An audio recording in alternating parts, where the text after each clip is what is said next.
王爷的夜宴3年一次，而且从来不会办在同一个地方。要不是王爷设宴，这京城里还有谁能把枕楼给包下来？今天来的很多人，恐怕你都不认识，我给你介绍介绍。有劳沈大人。主榻左边的这位是礼部尚书黄慎黄大人，今天除了王爷，就属他的官最大了。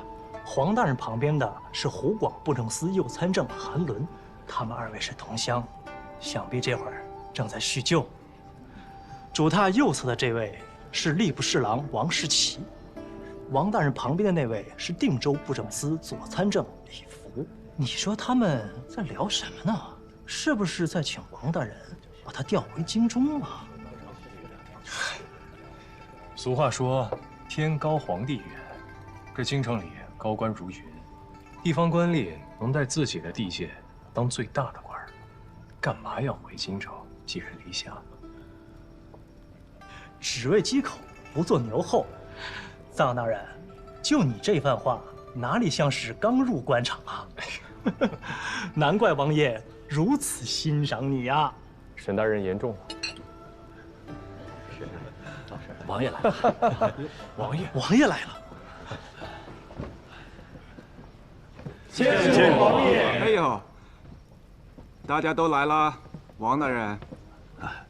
一块儿来的这位是泸州巡抚哎呦张口书张黄大人，王爷，哎呀，让诸位大人久等了。给大家伙儿介绍一生面孔，青天剑监正臧海，本事可大着呢。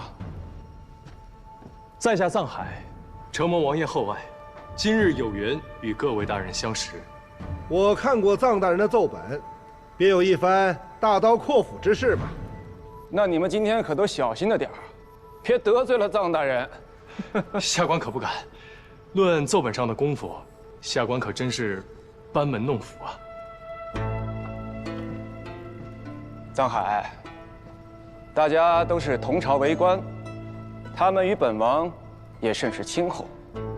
你初入官场，往后啊，别总是麻烦本王，你呀，得多麻烦他们才是。啊，多谢王爷。好了，在本王的宴会上不必多礼，大家玩得尽兴就是了。来。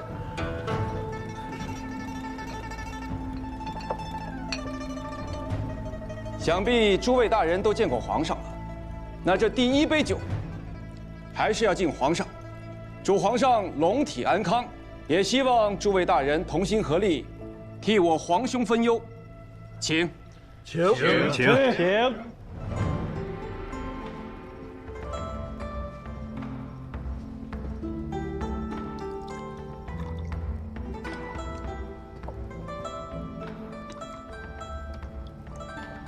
臧大人，方才王爷一直与我讲武，你这个看天象的本事好生了得啊，把楚怀明都比了下去。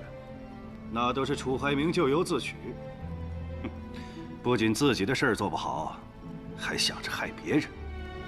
当初他要是投靠了本王，也不至于落了个流放的下场。不过呢，本王也未必瞧得上他。王爷，您说这个钦天监监正的位置是不是有问题？那楚怀明也没有什么好下场，要不臧大人干脆也挪一挪。张大人这话说的有些道理，难道你们都忘了？楚怀明之前的钦天监监正是谁呀？蒯夺可是有大本事的人，不也死了？臧海，你别慌，要不然你就考虑考虑张大人说的，换个位置，本王给你挑挑。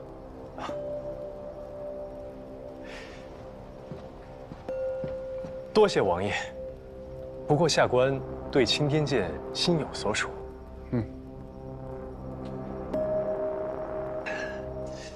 方才听各位大人聊起蒯大人之事，下官从未听闻。不知王爷可否给下官讲一讲？蒯大人的事，你当真想听？下官也总得想办法趋利避害才是啊。嗨，他跟楚怀民不一样，不是在官场上出的事，而是全家被灭门了。竟有这事儿？怎么今天见的人从未跟我提起？你刚当上监正，哪个不长眼的敢跟你聊这个呀？这个蒯夺啊，本应该是在东夏修风扇台，结果还没到完工的日子，这风扇台竟然塌了。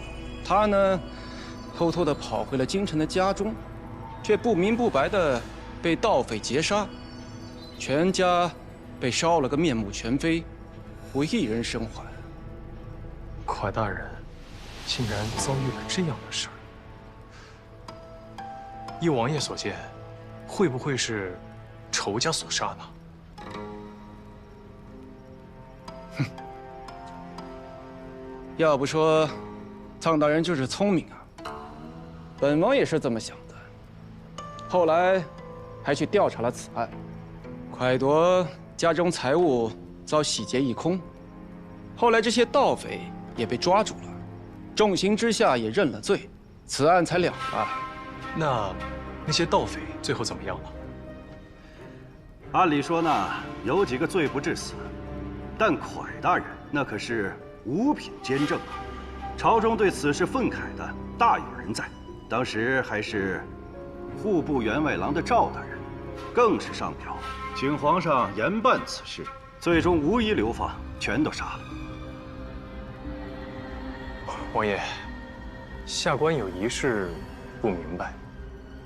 既然蒯家所有人都被烧得面目全非，那又怎么能确定蒯大人从东夏回来了呢？藏海，你似乎对蒯夺的死很感兴趣。王爷，下官也怕死啊，总得想想办法。这万一真的是青天剑的风水有问题呢？哎呀！哎，这大好的日子怎么说上这个来呀？哪个家伙起的头啊？王爷，您不了蒯夺，哪个敢说呀？啊？你看我这记性，我自罚一杯啊！自罚一杯！哎呀，来，咱们也满上！来，都满上！敬王爷！哎，敬王爷！敬王爷！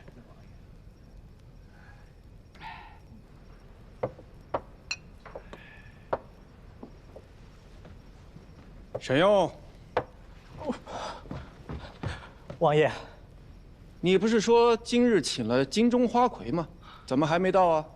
今日可不同往日，这花魁是见王爷的，所以一定要精心打扮一番才是啊。哦，那本王就再等等，免得催得太急了，让这花魁画成个大花脸了。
王爷，今日我家主人不便前来，想与王爷交好，特命人献上这枕楼天字号的美酒。什么酒啊？此酒名为桑这枕楼洛。的美酒啊，味道真不错。好酒。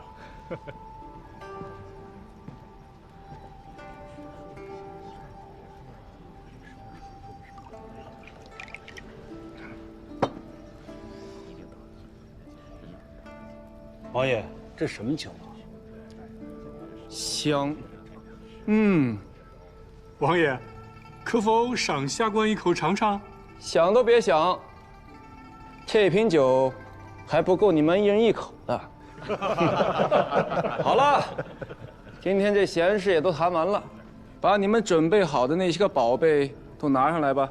要是有本王瞧上的，自然能从本王这换一口这桑洛酒喝。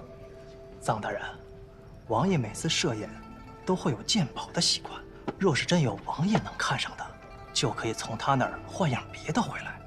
这换回来的可不仅仅是财物这么简单了。玉猪龙，王爷好眼力呀！说吧。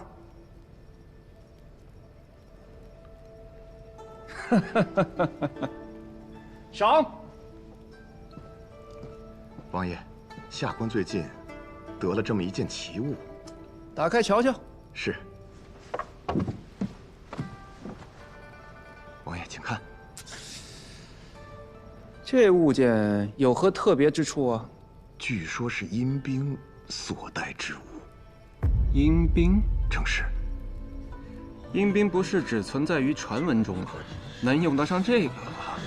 下官也是偶然得到此物，不甚了解呀。王爷，我倒是知晓一二。哦。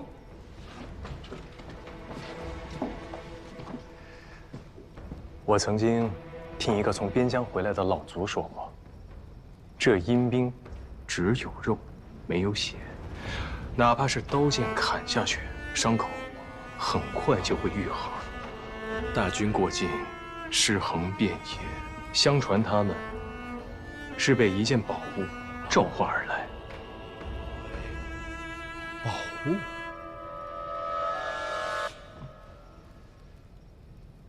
臧海，你说的宝物是鬼玺吧？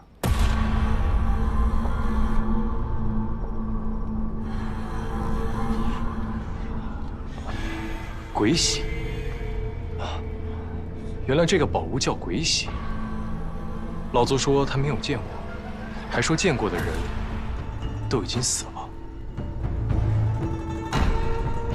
不过王爷怎会知晓？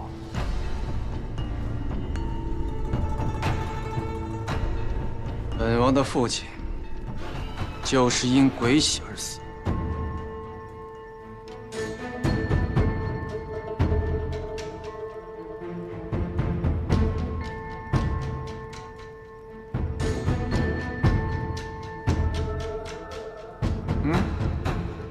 哎，你们都紧张什么呀？先帝又不是死于阴兵之手，是前线战事告急，忧愤而去。本王啊，也没有亲眼见过这鬼玺，也是好奇的很啊。李福，王爷，依本王看啊，这东西跟东夏士兵的帽子没什么区别，还不如臧大人说的有意思呢。是。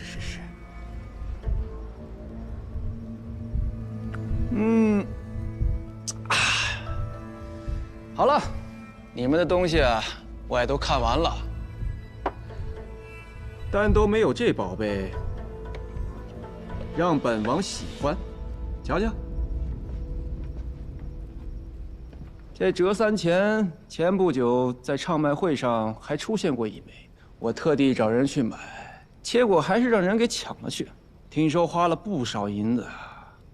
本王这气还没消呢，今日啊，就得了这么一整套，你们说本王是不是有福之人啊？有福之人，是有福。哎呀，要说这古币啊，还得谢谢臧大人，臧大人当赏。多谢王爷。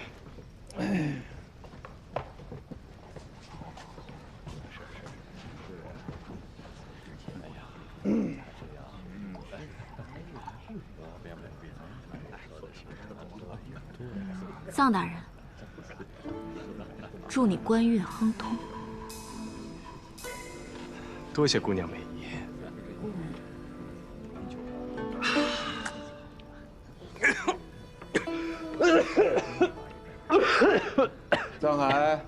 这酒滋味如何？王爷，此酒醇香无比，但实在太辣了，下官喝不下。你小子是无福消受啊！王爷，你这不公平，谁不知道您最喜欢的是虎臂？咱们得用此酒来赌点别的乐子。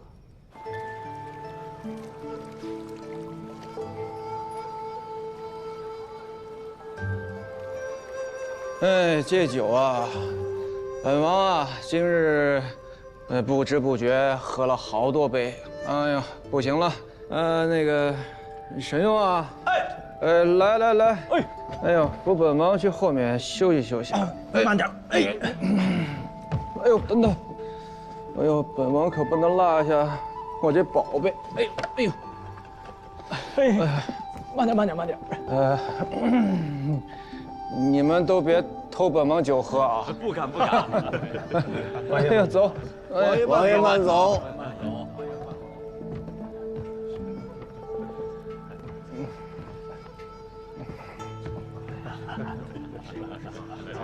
李大人。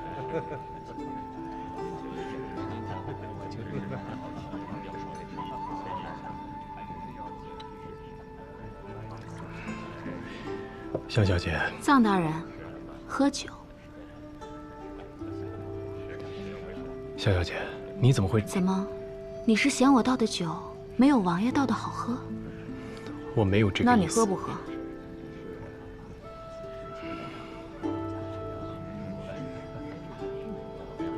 今日你在夜宴上出尽了风头，我的那枚古币帮了个大忙。多谢香小姐帮助我。不过有一件事情我要说清楚，这枚古币我既没有卖给你，也没有送给你。如今你已经得到了王爷的欢心，那就该物归原主了吧？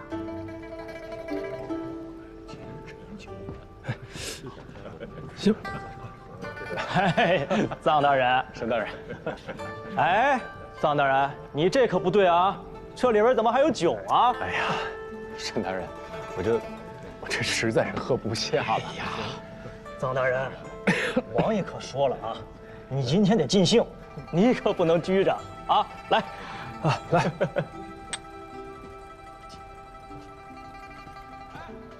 刘大人，我陪你喝一杯啊！来。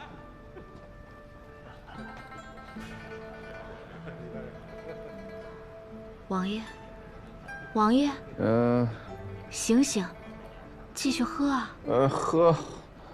喝不下了。王爷，您回到府上了，我扶您去床上歇息吧。不必，在这儿就行。王爷，您的鬼玺丢了。鬼玺在哪儿？在哪儿啊？不过臧大人，王爷是真的喜欢你，还赐你酒喝。哎，不过这酒啊，着实是好，从来都没见王爷醉得这么快。那王爷现在如何？哎，无妨，我刚才给他服下了秘制的解酒散，只消片刻便能醒酒。您当真没见过鬼玺？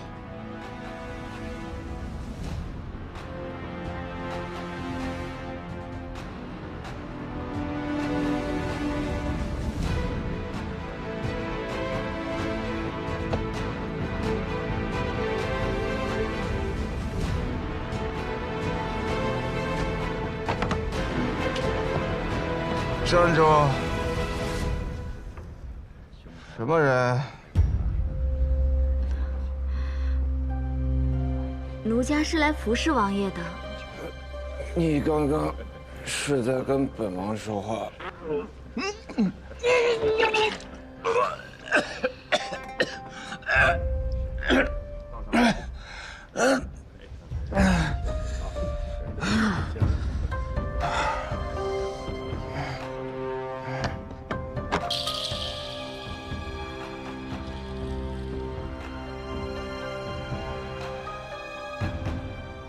说，你刚才干了什么？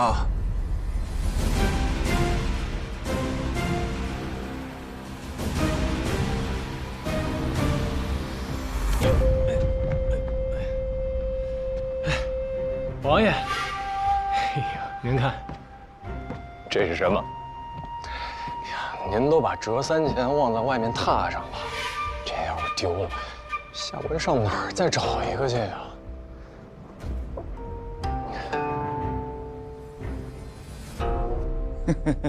本王今日确实喝多了。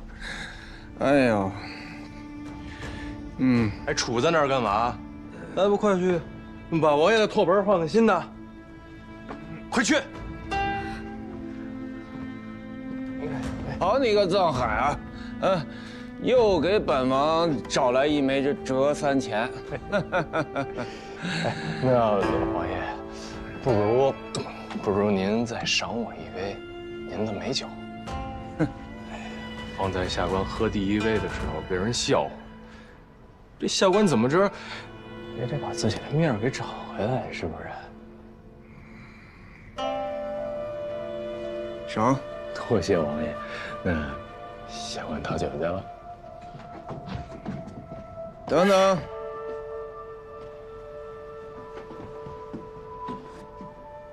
刚才有人在本王耳边问我什么话？哦，方才下官见着沈用从您这儿回去了，会不会是沈大人跟您说了什么？不对，是个女的。女的？说什么来着？哎，王爷，您喝多了。我起开！王爷，我可进来了。王爷可真会耍滑呀，跑到这儿多久不说，还转眼就把我给忘了。我倒是哪个花魁这么大架子呢？原来是六出啊！王爷今日在枕楼设宴，我能不来凑个热闹吗？王爷，我方才问您喜欢我穿哪身衣服，想看我跳哪支舞，您倒好，一句话也不理我。是吗？今日来，没提前让您知道，您不会怪我吧？你给本王这么大个惊喜，本王怎么会怪你呢？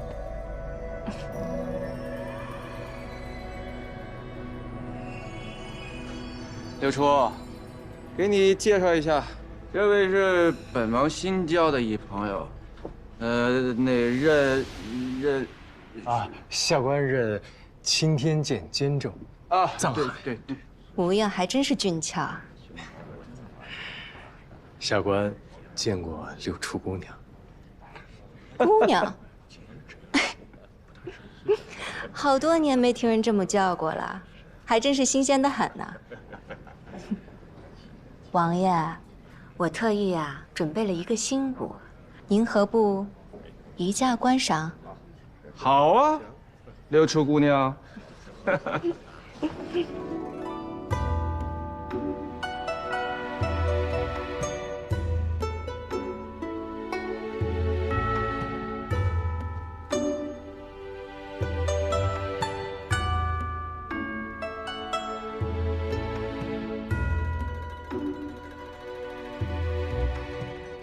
蒯大人之事，不知王爷可否给下官讲一讲？蒯夺可是有大本事的人，不也死了？全家被烧了个面目全非，无一人生还。你似乎对蒯夺的死很感兴趣。你说的宝物是鬼玺吧？本王的父亲就是因鬼玺而死。本王也没有亲眼见过这鬼玺，也是好奇的很啊。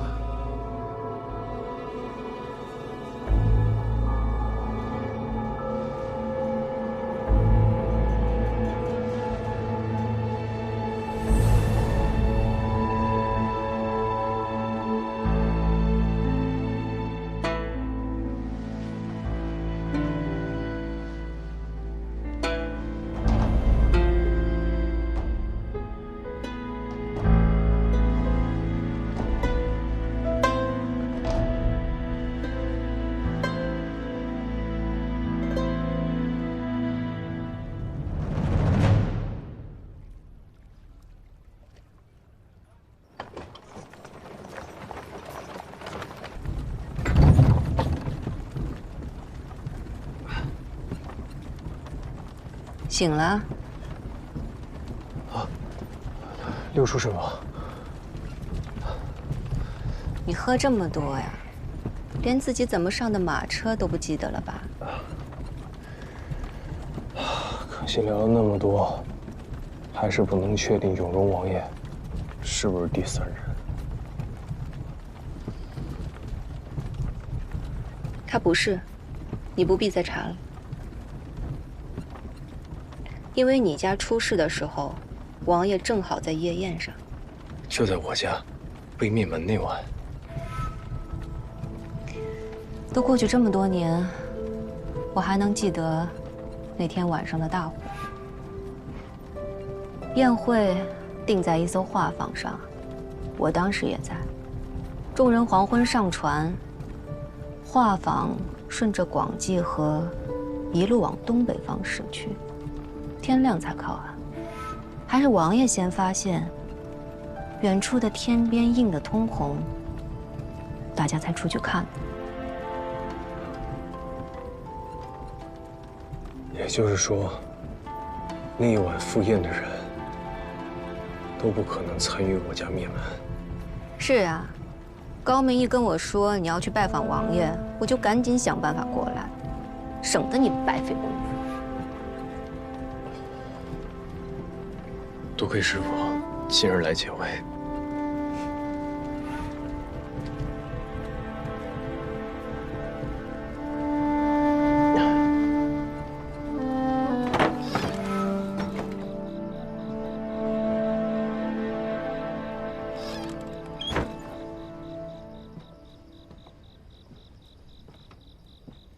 这是解酒用的，你把它冲泡开，给他服下。好。还好你通知我，否则今天这局，他怕是过不去了。毕竟他提前出师，很多事他还没有准备好。对，若是如你一样，他便过得去了。那是，我是他师傅嘛。走了。这就走了？哎。臧大人真是神通广大，韩擒虎画本，我寻了许久都没有找到。那日在赵大人面前，多亏了八公子解围，今日送些画本过来，以表感激。臧大人客气了。真是没想到啊，枕楼的八公子，竟然是赵府的千金。怎么？赵府的千金就不能身居望月阁的幕后？我不是那意思，只是赵小姐可以瞒天过海，扮作说书人，将天下之事说与百姓听，在下实在是佩服。好了，这画本我就收下了。今晚我就讲这些吧，得赶紧去背一下。臧大人，赶紧去聊正事儿吧。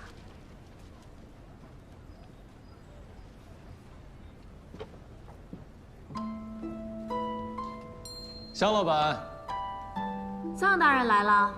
那晚夜宴一别，还未来得及。你上来说话。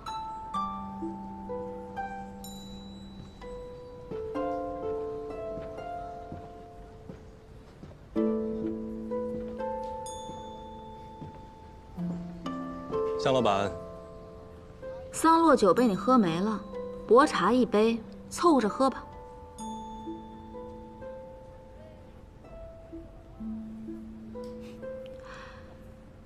咱们在这望月阁见过几次了？最开始你连茶钱都付不起，现在已经是永荣王爷的座上宾，想必要不了多久，这朱雀头你都能点灯了吧？在下还差得远呢。那也多谢你相助，这古币的人情，就算你还清了。不过在下一直很好奇，你那晚为何会去找喝醉酒的永荣王爷？我去拿回我自己的那枚古币，天经地义。若只是拿回古币，你又为何会问永荣王爷问题？永荣说什么了？他说有个女子向他问了话，但问了什么，他记不太清。一个要找回自己东西的人，是不会跟王爷说话的。向老板，你一定有很多秘密吧？难道只有藏大人能有秘密，我就不能有秘密了？你想知道啊？拿你的来换。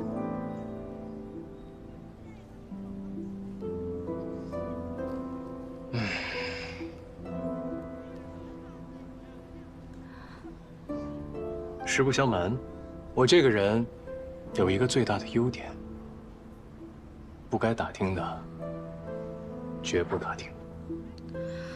不说就不说。你方才给八公子什么东西了？你想知道？拿你的秘密来换？你就是些话本。我也没想到他竟然看上了，还说今晚就说这个。那还真是稀罕事儿，我倒要看看今晚这话本说的怎么样。要不要一起听听啊？我可能要忙上一段时间了，等我忙完了，再来枕楼叨扰。随你的便。藏大人，可别把自己累坏了。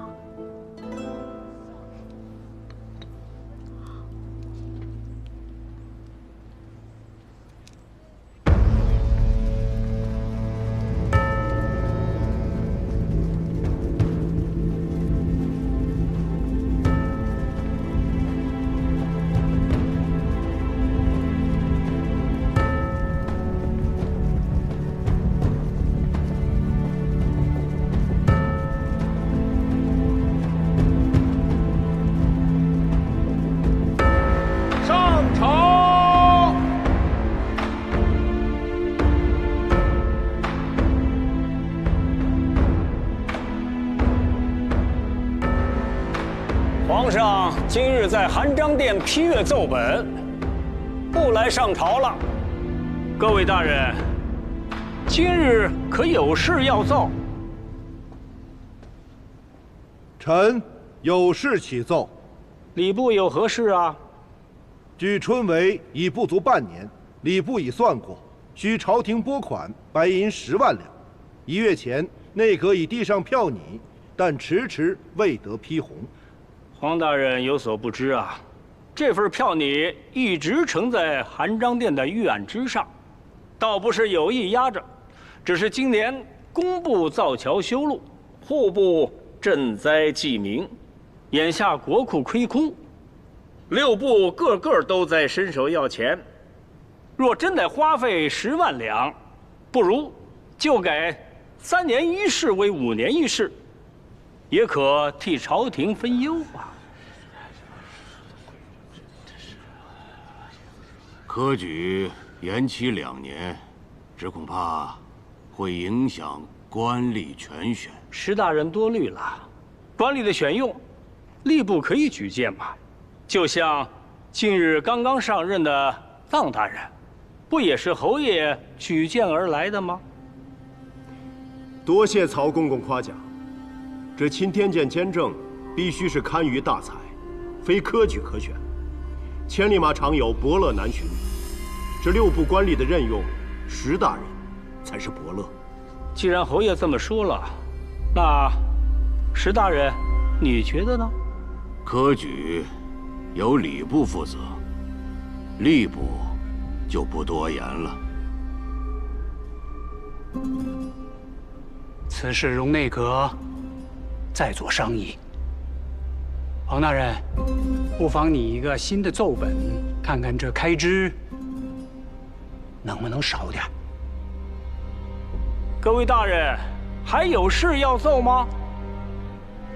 既无事启奏，大家要替皇上传一道旨意：傅知松将军守土护民，皇上念其有功，特赐傅将军在先帝陵畔陪葬，以示皇恩。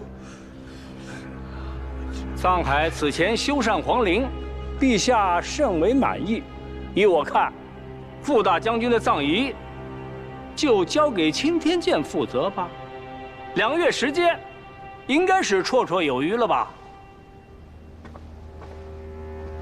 下官领旨。陛下旨意，着户部拨银3万两，以资修建。户部领旨。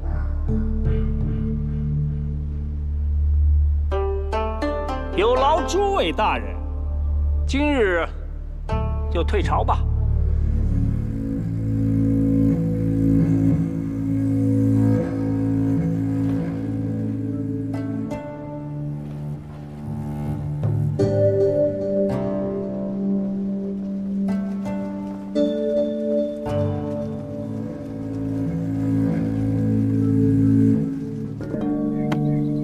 寻常公爵下葬，只用游山做棺，土山做椁。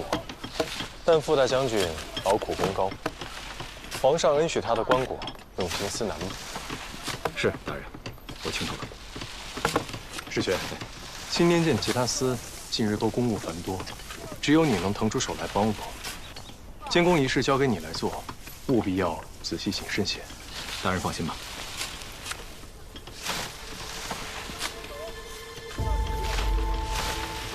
哎，为何这些工匠都如此年轻？雕砖修碑的活儿，靠的不是力气，而是经验。越老的工匠，手艺越纯熟。这些人都太年轻了。如果是这样的话，只怕工期要延后。大人说的没错。过去钦天监，凡是领了朝廷的丧葬之事，工匠都是从工部付银差事，每次来的都是最手熟好用的。只是这次不知为何，派来的都是些手生的年轻人。怎么回事？大人，大人，你们怎么做事的？这可是工部仅剩的一批雕花砖了。大人恕罪，小人们不是故意的，请大人饶命吧。碎成这样，用不了了。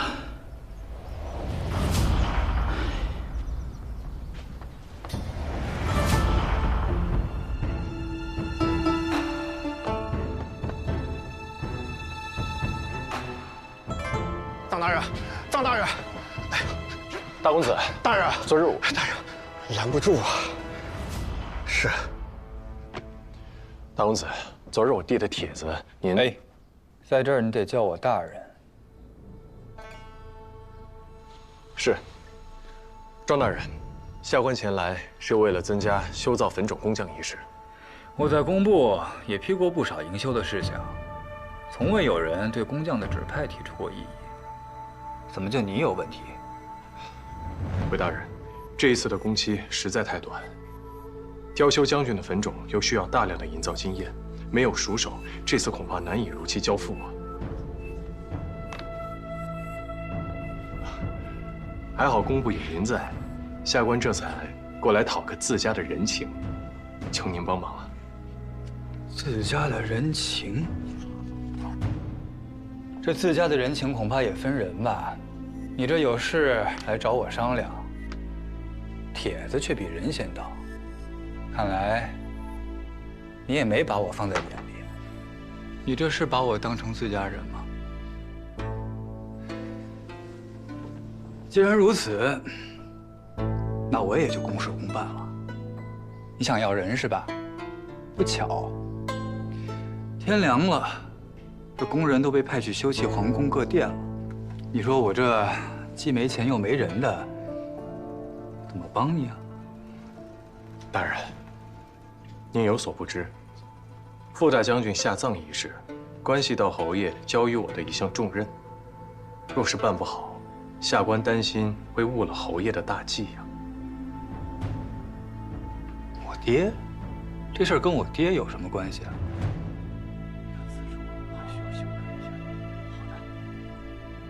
大人，侯爷交予我的这项差事，让我不要跟任何人说起。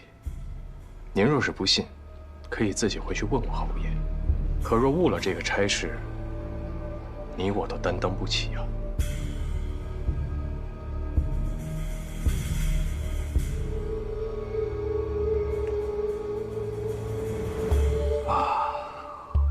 既然是侯府的家事，那我就帮你想想办法。哎，你们几个，出去。是。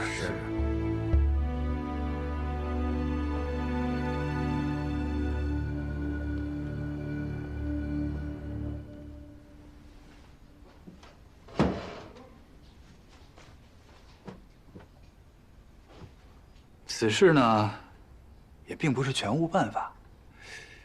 你说说，你需要多少个人？40人。40人，我觉得不够。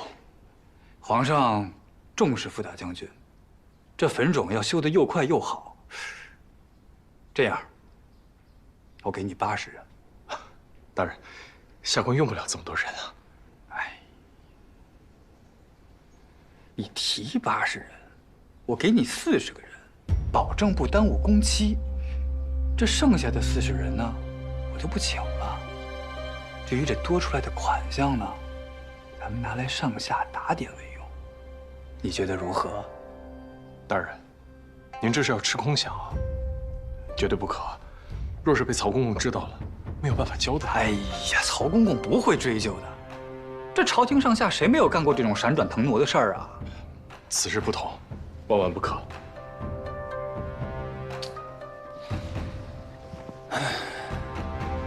这我不帮你，你搬出我爹来压我来，我这办法帮你想好了，你又为难上了。我就这么告诉你吧，工部现在就是这么个情况，我也只能想出这么个办法，你别不识抬举。大人言重了，那这样吧，下官还是自己去想别的办法。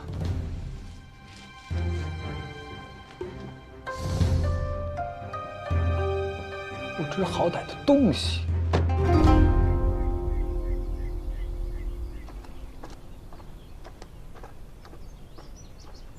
世轩，哎，大人，您来了。您看，别说让工部换一批有经验的老工匠了，如今连年轻的都给调走了。怎么回事啊？工部的人说，宫里有些地方受损漏风，需要增加人手，这些工匠都被调去修补，说修完了再给咱们送回来。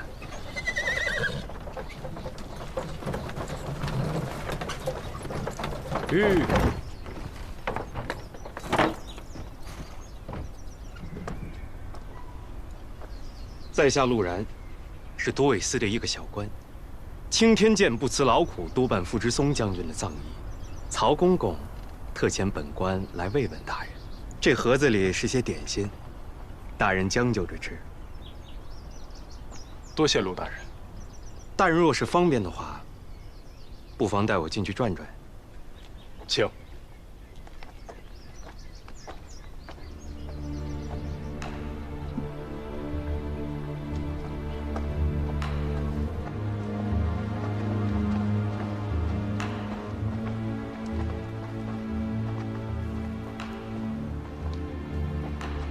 这儿就是停放大将军棺椁的墓室。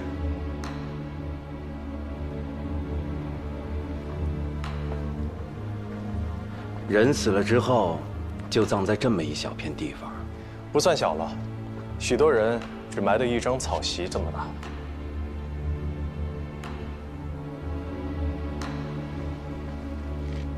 臧大人，这才刚刚开始雕刻，就连碑碣都还没做呢。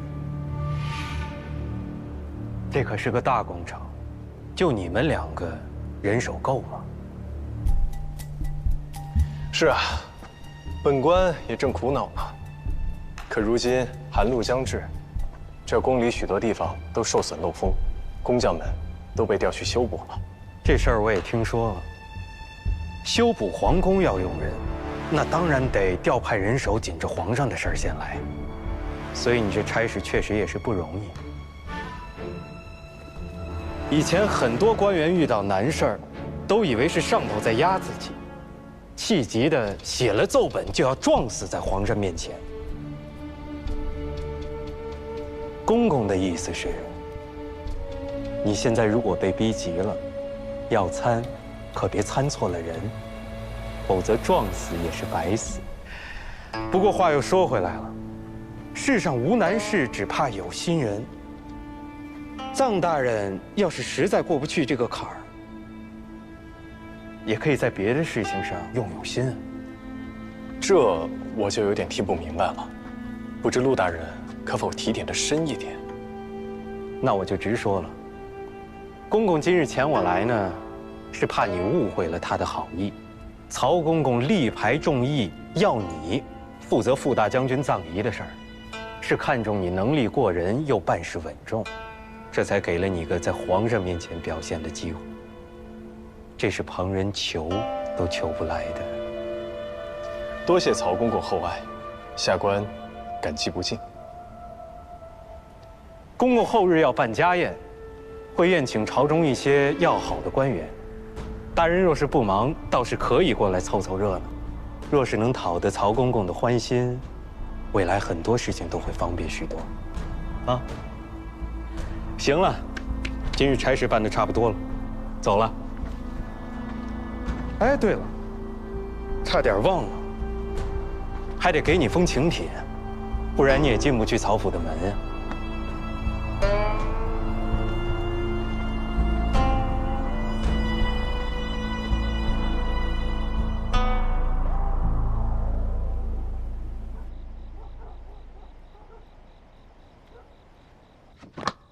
曹敬贤个太监，他办哪门子家宴嘛？他上无老，下，他更不能有小了。请你过去陪他那些孝子贤孙一起演戏吗？他先是刁难我，然后又派人过来提点我，这是想让我投靠他，背叛平津侯啊。最终目的，自然是归西。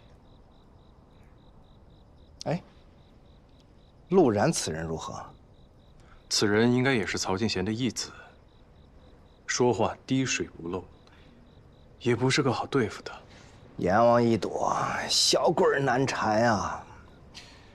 坟冢若是不能如期交付，那曹敬贤一定会治我个欺君之罪。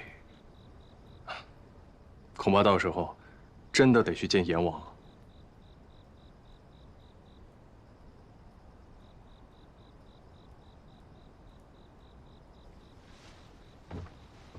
小海啊，要不你去跟曹公公服个软，求个庇佑。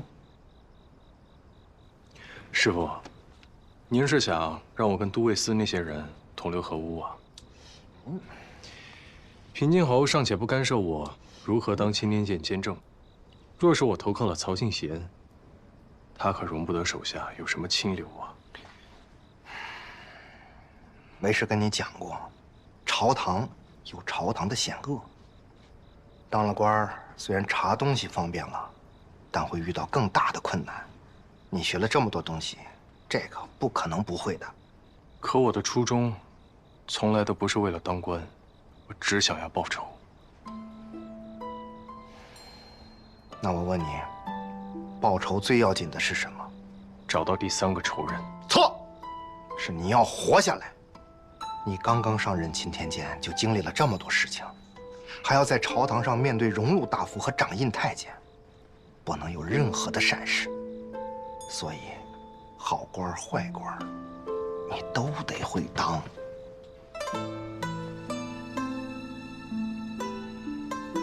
师傅，我的仇人就是这些大官儿，第三人想必也是。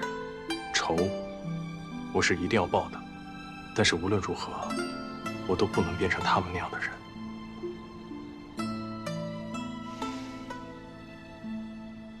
死脑筋！当你的好官吧，祸福相依，不会全是坏事的。先过了曹敬贤这关吧，师傅我有的是办法。什么办法？师傅的办法就是死了！别管他了，说吧，什么办法？师傅的办法就是再想个办法吧。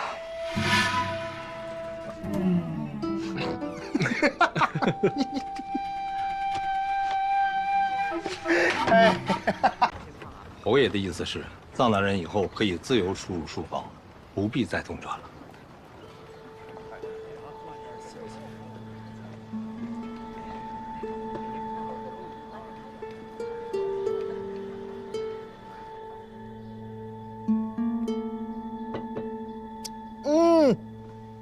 用这玉做的茶壶喝茶，好像味道都妙了几分呢。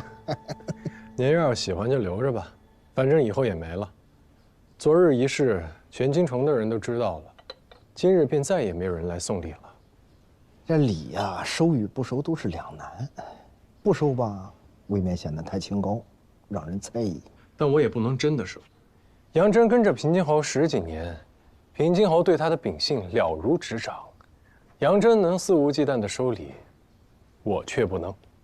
对喽，现在多少双眼睛盯着您呢。不过，你竟对这些事儿都融会贯通了，也不知道是谁教的。当然是您教的呀，难不成师傅以前也混迹过官场啊？不可说，不可说。为师我当年叱咤风云的时候，你还不知在哪儿玩泥巴呢。只是我万万没有想到啊，幕后操纵庞大枕楼的，竟然是那个漂亮的小姑娘。她一开始设计害我，后来又救我于水火，现在又让我背弃平津侯投靠她，还给你开了那么好的价码，你还拒绝了。她的确不简单，有头脑，有手段，也不像是个坏人。藏海这一仗打得真是漂亮极了，全京城的穷苦人都受了他的恩惠。他不但绝了送礼之人的心思，更是得了平津侯的赏识。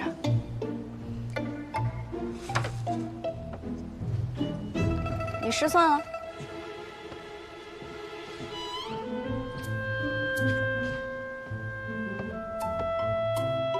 哼，香老板这么想，藏海怕是要倒大霉了。你帮我做一件事情。你又想干什么？八公子放出的消息，京城无人不信。你帮我传几句话。什么话？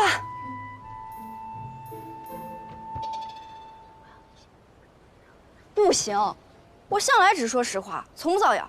你八公子靠我枕楼吃饭，还敢拒绝我？这忙你帮不帮？不帮。上次你非要说太后的事，把厂卫都给招来了，还不是我替你摆平的？那我还不是为了给枕楼多赚点银子？那这样吧，以后你说书的票钱我多分你一成。你就帮我这一次嘛，好不好？求你了，求你了。那说清楚啊，就这一次，今年就这一次，这辈子就这一次。采水艺，练壮物，好像虎，不得胜，小心耳，皆衰败，万人一身藏，臣子面主上。采水艺，练壮物，好像虎，不得胜。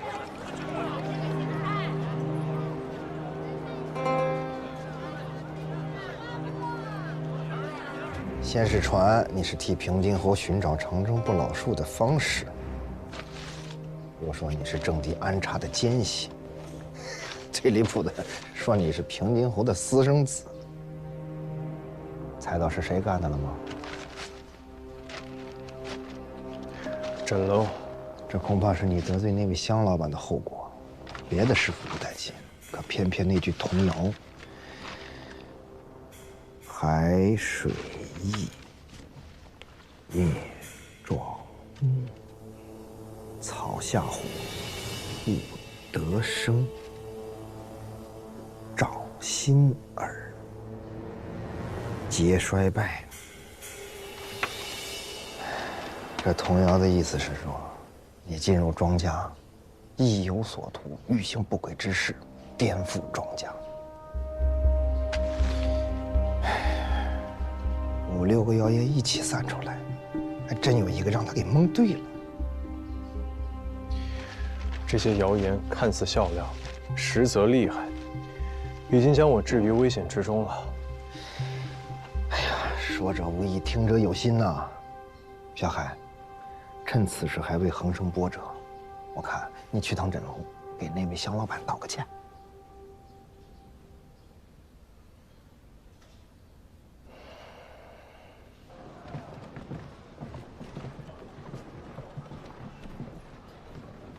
香老板在吗？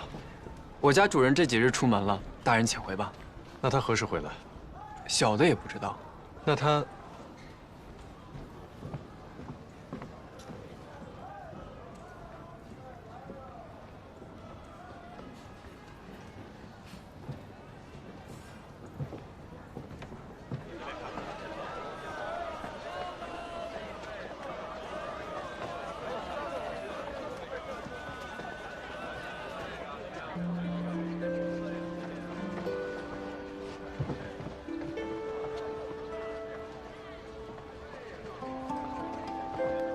这下如你所愿了。平津侯这样的大人物，想求他办事的人不少，可是想置他于死地的人也不可胜数。我为各位看官提供了这么多名目，聪明的人是不会让他溜走的。那万一最后藏海不是卷铺盖走人，而是丢了性命呢？那也是他选择了平津侯的代价。不过，我觉得他是不会轻易死掉的，且看他如何招架吧。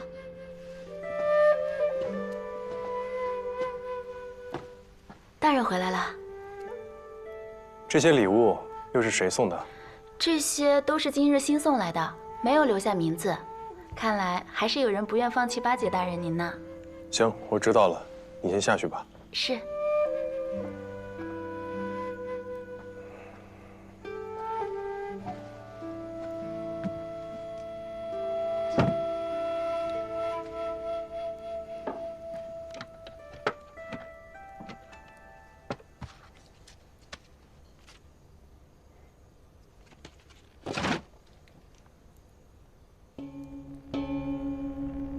尔入侯府，另有所图，吾受其害，报而不得，吾终剧赌助尔弑侯，3日为限。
来，把药吃了，这脓就不难受了。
小海，你也吃点。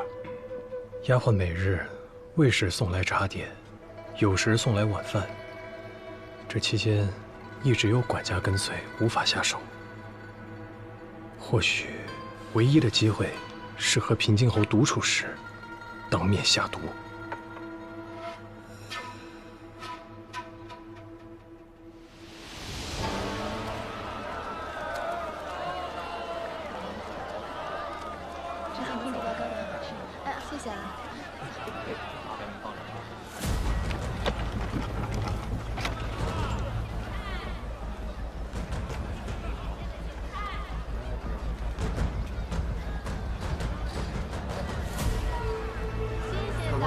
业版，坚果，什么都有。甘甜可口。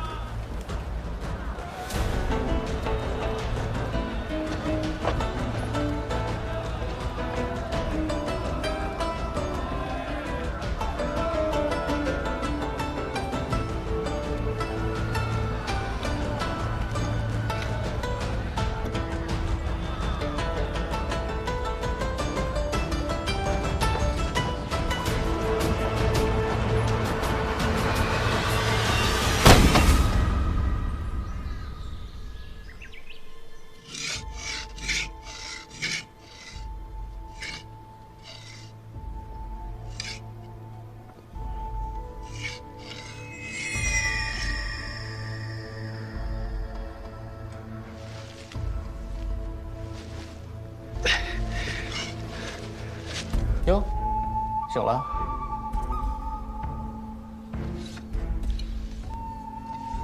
你是回剑，没想到还记得我。你就是威胁我的人。什么威胁？威胁你什么了？徒儿，他在说什么呀？不知道啊，说些什么乱七八糟的。哎，你是不是把他给打傻了？不可能，我的力道我心里有数。背后指使你们的人是谁？指使？你觉得我们两个人像被指使的吗？那为什么帮助我？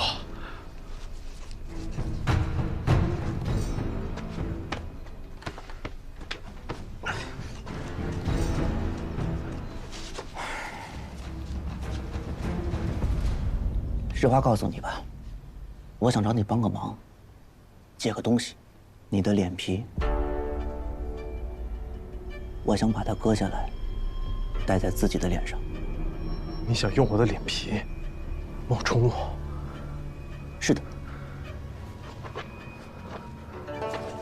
说实话，我蛰伏在侯府这么多年，就是要做一件很重要的事情。接近平津侯。本来杨真走了，我觉得我的机会来了，没有人能够再阻挡我。没想到你出现了，还让他把我们都遣散了。我真的是一点机会都没有了，我恨死你了。你有没有想过，这样换脸根本行不通？这种治怪之术，恐怕刚进侯府就会露馅了。那是你见识短浅，放心，我的刀法很好，不会痛的，而且我们会好好为你超度的。这个疯子！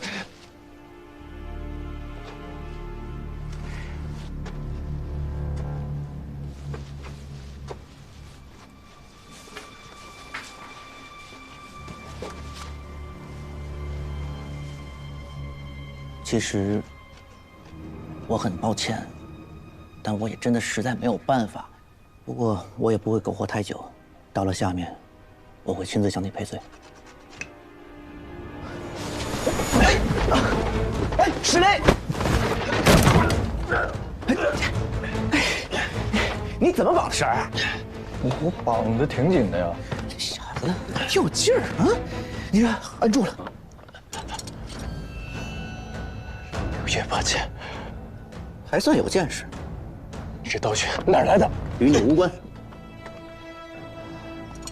那我问你，你为什么要接近平津侯？反正你要死了，我就告诉你，我接近平津侯，就是为了要杀他，给我师父报仇。你师父？你师父在这儿吗？他不算我师父，我要为我真正的师父报仇。你真正的师父是谁？行了，别浪费时间了，反正你今天怎么都会死。对，反正我都得死。你让我把话讲完。就算你真的要用我的脸，但只取脖子以上的皮，是远远不够的。你肯定不知道吧？脖颈、前胸、后脊的皮肉相互牵连，稍有不慎。就会划破皮肤。想要做到没有破绽，必须得从后背下刀。废话，我用你说吗？我当然知道，我就是比划比划。把这衣服给我脱了吧。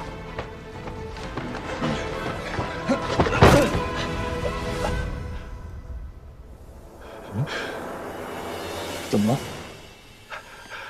有块疤。那又怎么了？咱们要的是他的脸呀。我先把他打晕了吧。你的疤是怎么来的？我背上的2道疤，是我小时候被人用鞭子抽的。我父亲那个时候在洞下，是我的小师兄给我上的药，但伤口太深，他也没有法子。后来是一位高人替我修补了2道疤。为何不疤？是因为我也同样背负血海深仇。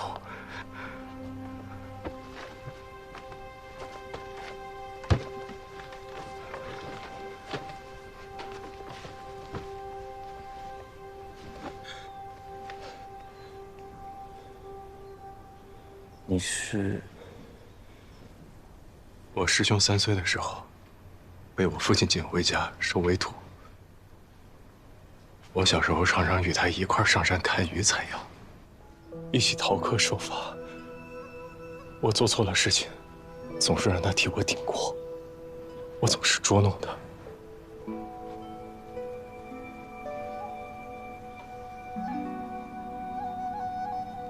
你师兄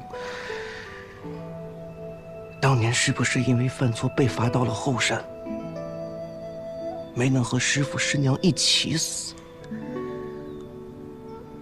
苟且偷生到今天。他虽然不成器，但却是我父亲最心疼的弟子。我父亲要是知道他还活着，不知道该有多高兴。父亲为他取名关风，就是盼他关风自在，清风相随。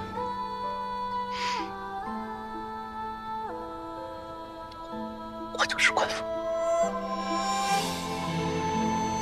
我就是关风，我就是关风，我就是关风，真的是你之奴，你还活着，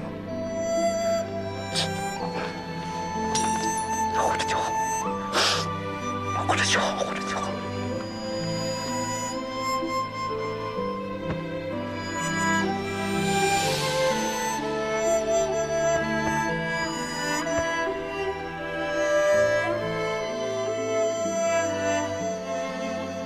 事情的来龙去脉就是这样了。原来你被人换了脸，我怎么认不出来你了呢？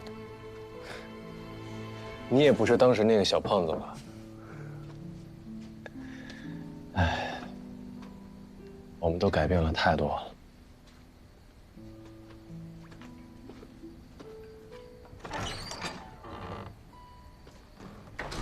哎，你那个小师傅真的可靠吗？他是个外乡孤儿，一心修行，我俩认识很多年了，并且他愿意舍命帮我复仇，你就放心吧。哎，不过他可不能算是我师傅。看来你这些年也经历了不少的事情，跟我说说。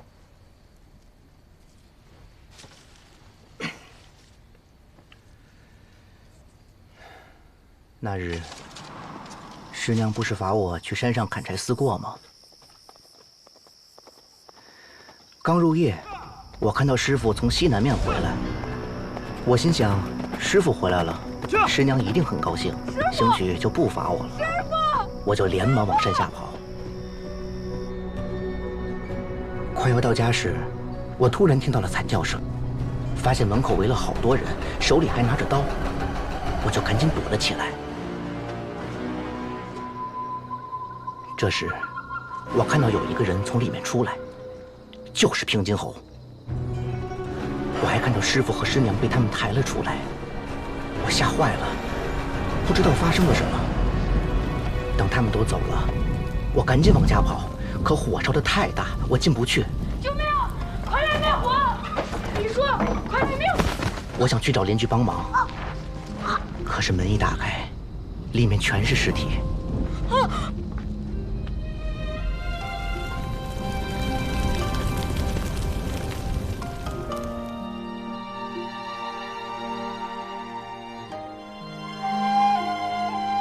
自此之后，我流落街头，过着朝不保夕的日子。但是，我一直留着师父给我的柳叶八剑，想着有朝一日能够报仇雪恨。来2个包子。好嘞，给您。好嘞，好嘞。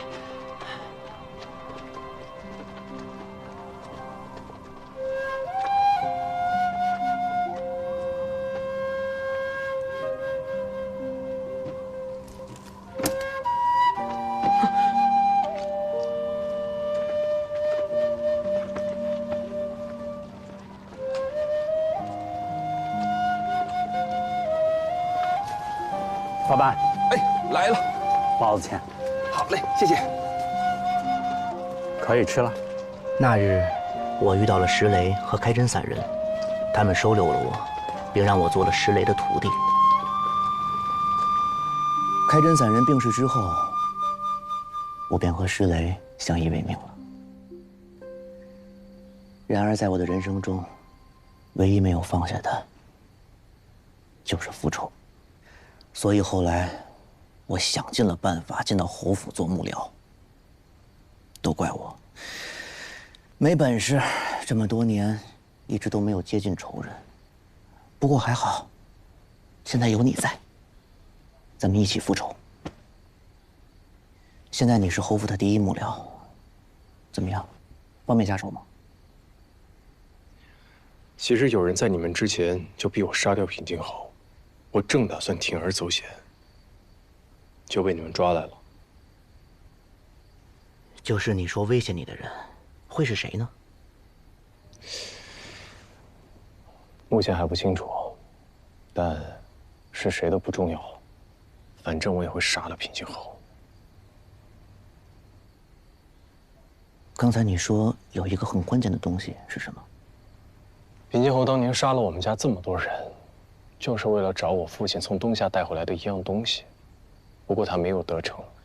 父亲应该提前把那东西藏起来了，但我怎么都想不到他到底会藏在哪儿。藏东西，藏东西。哎，你刚才不是跟我说，我父亲从东夏回来的时候走的西南面？按理来说应该走东北面啊。走西南面的话，会绕一大圈。他这么走，会不会是为了藏那个东西？哎，你还记得小的时候，他经常带咱们去那边的山里授课吗？不过，我只记得那边有几座山。你说他能把这东西藏在什么地方，不容易被发现呢？流贤墓，他去东夏前曾经带我去过流贤墓。这不是我们要找的那个东西，啊！这是我爹做的青铜匣。爹，你不是一直很想做出这个东西吗？为什么现在做好了，你不开心啊？这青铜匣，集先人智慧之大成。爹一直在古书中寻找制造它的办法，但真把它做出来的时候，却突然发现。我太沉迷于这其中的机巧设计，忽略了它本身便是一件凶器。如果此物误入歹人之手，后果不堪设想。那就藏起来，不要让它被歹人拿到啊！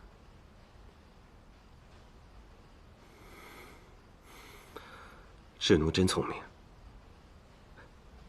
好，我们就把它收起来，找机会藏在一个不会被人发现的地方。自那以后，我就再也没有见过这个青铜匣，直到今天看到它，我才明白，原来我爹早就把它藏在了这里。难道是从东夏回来那天？不，应该是小时候他带我来的那一次。可可如果那天师傅没来过这里，那他为什么从西南方向绕路回家？总之，我爹没有取走青铜匣，那他从东夏带回来的那样东西，也一定不会在这里。原路返回，这里不用再找了。走。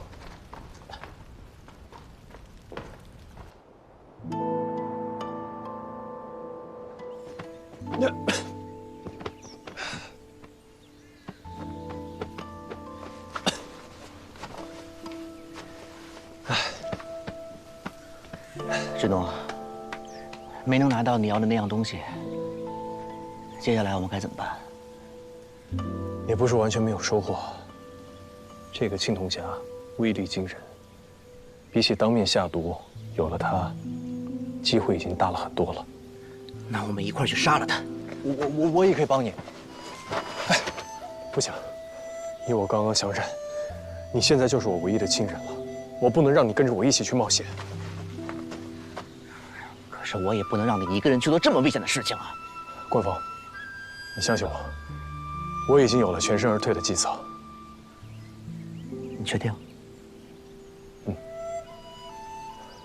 等我干完这件事儿，我们就一起离开，一起去找一个山清水秀的地方，再也没有人认识我们。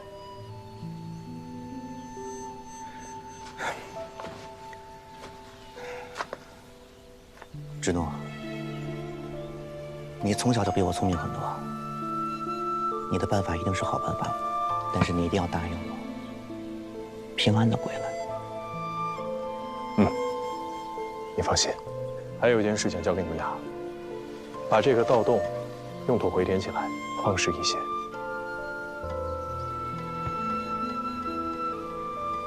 走了。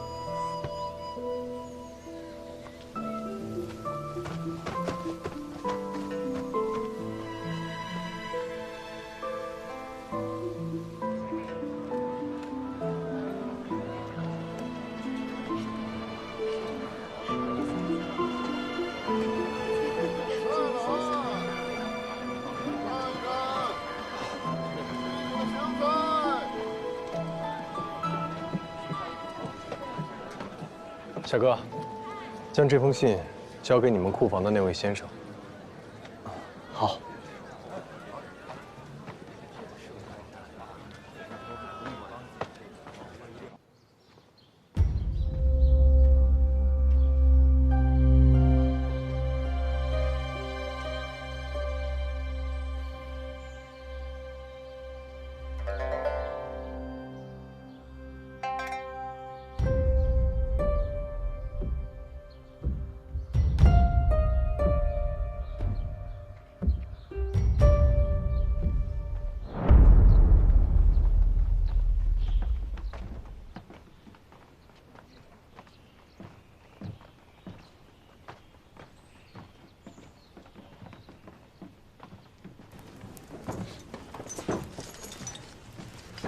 再往中间放，瓜果放两边。管家，有，臧大人，先后的小店都准备妥当了吗？都准备好了，就等有时行祭奠之礼了。好，那你先去忙吧。好。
爹，我知道，你做这样一个惊世骇俗的机关，不是为了杀人，只是不想这门技艺失传。你真爱、痴迷于这项技艺，不希望它沾染分毫的不良之念。但是爹，我没有其他选择了。现在他在我手里，我会用它杀了平津侯，为您，为母亲、妹妹和所有的师兄弟们报仇。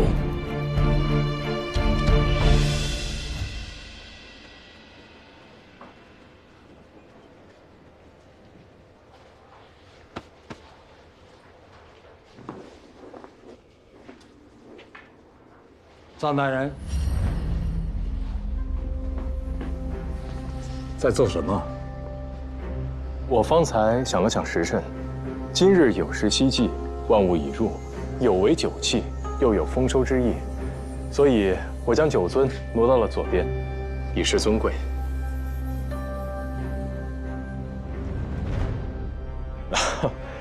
方才整理的时候，不小心沾到了香灰，清理一下。哦，还有这样的讲究。大人真是心细如尘。应该的。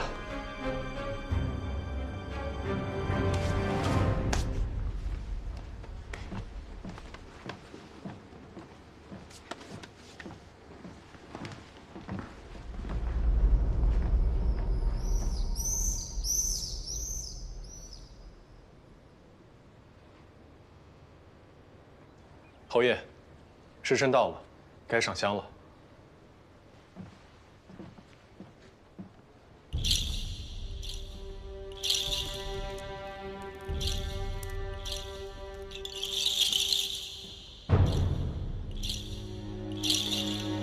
父亲，家中一切安好，胜券不减。前些日子，皇上还嘉奖辅儿办事得力，您在九泉之下也可安心。过几日，父亲继承，我携家眷到陵园，为庄家先祖敬酒上香。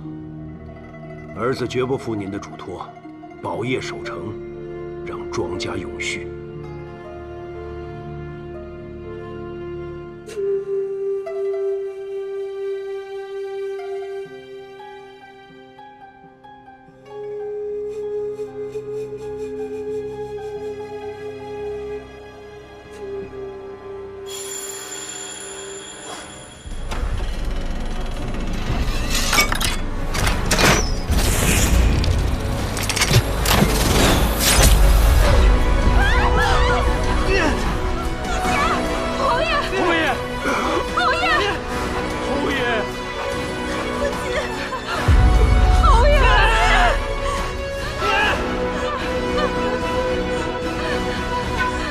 知行怎么还没来？侯爷已经差人去找了。知行从昨日起便已不在府中，怕是去什么地方玩了。机关为何没有动静？等他回来，自去领罚。侯爷，侯爷，祭拜先人乃一家之礼法，我看还是等二公子回来，和大公子一起吧。为什么要等他？目无家法，本侯不想见他。今日二公子不在，人数欠缺，这香炉中的香火不足9束，99归一，小人是怕先侯地下有知，认为不及呀。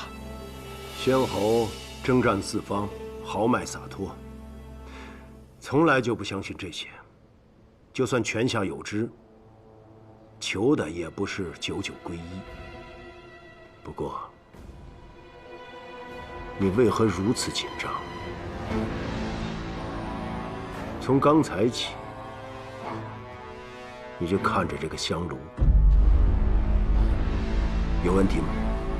啊，侯爷，侯爷，臧大人做事一向周全，刚刚还在操心祠堂的布置，还特意选了供香。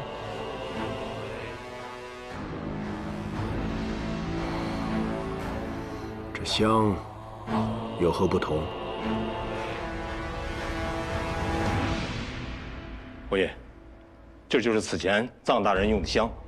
小人发现，此香不同寻常，心里有金丝，所以小人冒昧的将此香换下。臧大人，您这是何意啊？侯爷恕罪。今日祭奠先侯，此香内灌有金丝，燃香为火，火克金，可消金戈铁马的杀伐之气。小人斗胆用它焚香祷告，望先侯有灵，消灾降福，坐镇门庭，保家宅兴旺啊！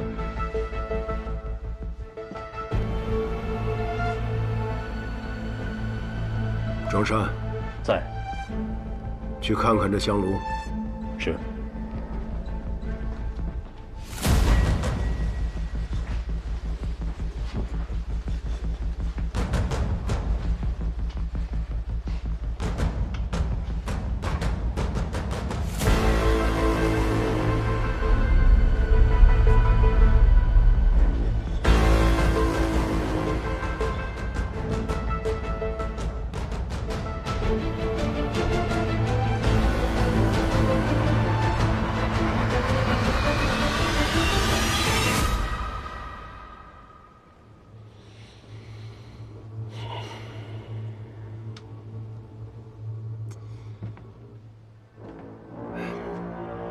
既然是为了家宅安宁，为何自作主张，不和人商量？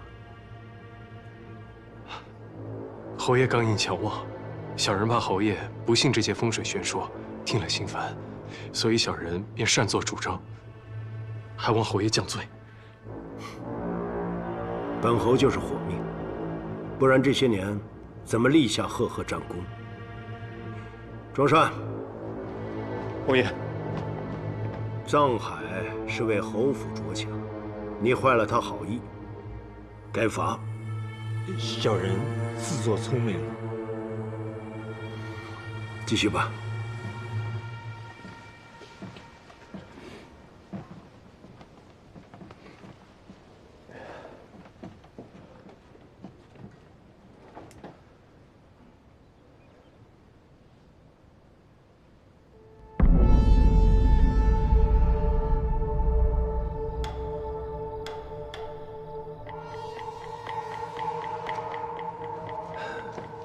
这机关盒不在香炉里，那会在哪儿？我申时放进去，有时就不见了，中间只有一个时辰，怎么就凭空消失了？是有人发现我了？但显然平静侯还不知道。难道是丫鬟小厮将它当成无关紧要的东西扔了？还是说，有人取了出来，准备在恰当的时机告诉平静侯？大人回来了，吃点茶点吧。我不吃甜食，你们拿去分了吧。谢大人。哎，祠堂的供台都收拾干净了吗？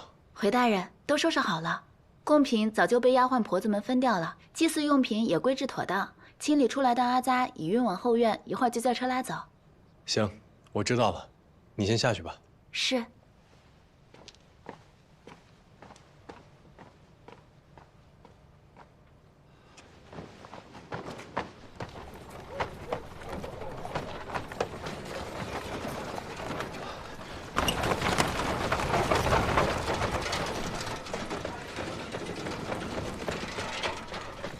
你在找什么？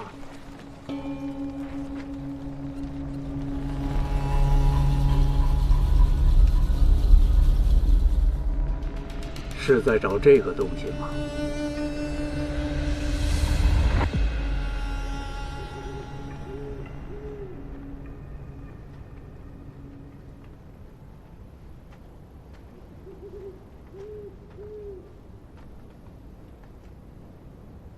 为什么现在要杀他？我见到了我的爹娘，他们被平静侯剥皮抽筋，置于侯府地下的密室里，被人踩在脚下，至今都无法安息。那你想过事后怎么脱身吗？我本来打算在府兵封锁侯府之前趁乱逃离，但没想到管家偷换了我的香。要不是恩公提前一步，今日平津侯恐怕就发现我了。一个管家，哪敢自作主张？如果是平津侯早就设计好了，就等着你自投罗网呢。你就没有想过，让你杀平津侯的人是他自己吗？过些日子是家父继承，先在府中加殿，再去陵园祭拜。你也好好准备一下。不知侯爷为何让我搬进内院？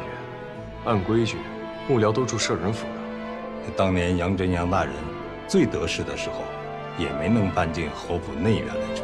能坐在这张桌子上吃饭，都是本侯最信任的人。侯爷，最近市井上有一些关于小人的流言。流言本侯听得多了，都是些无稽之谈，不用放在心上。这些都是工部的图纸啊。侯爷的意思，以后有些事情，希望您多替大公子背后背。他对你委以重任，你接近他就更容易了。待会儿吃完粥，你自去本侯的书房把魏辽子给取来。臧大人以后可以自由出入书房，不必再中传了。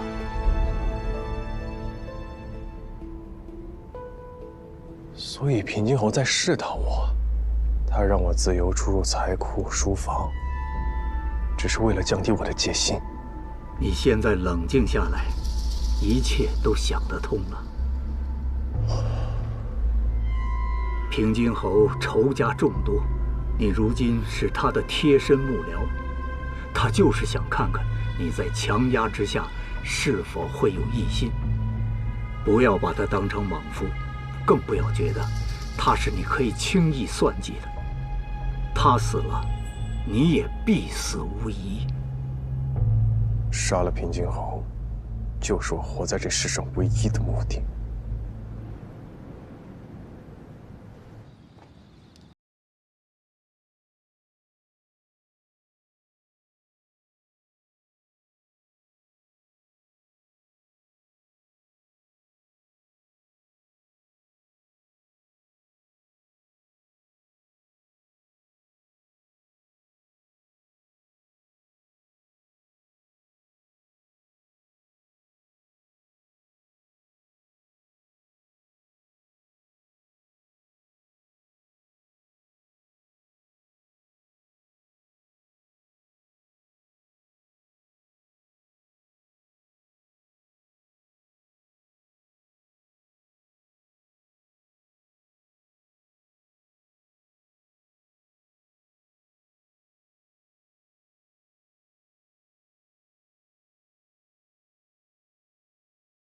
些小人谋害侯爷，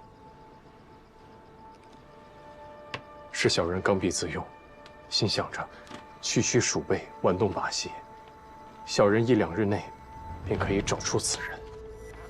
不想此等小事还让侯爷费心，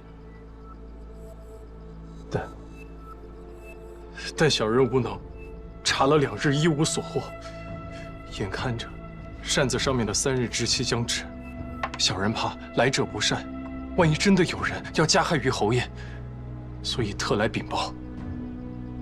既然此人可以找到我，难保他不会再找其他人。侯爷，您近日一定要多加小心。你不仅怕有人加害本侯，更怕3日之期一到，本侯没事，他不会放过你。侯爷恕罪，小人的确怕死，但小人更怕侯爷身陷险境。你们聪明人就是心思太重。本侯跟你说过，有些事情不必放在心上。别说这区区流言，就说想本侯死的人，怕是数都数不过来。这些连面都不敢露的鼠辈，根本杀不了本侯。你现在是本侯的心腹，他们自会从你下手。你要记住，既然本侯是你的靠山，以后有什么事，别闷在心里，只管开口便是。多谢侯爷。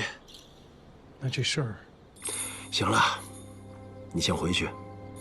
此事，本侯自有办法查清。是。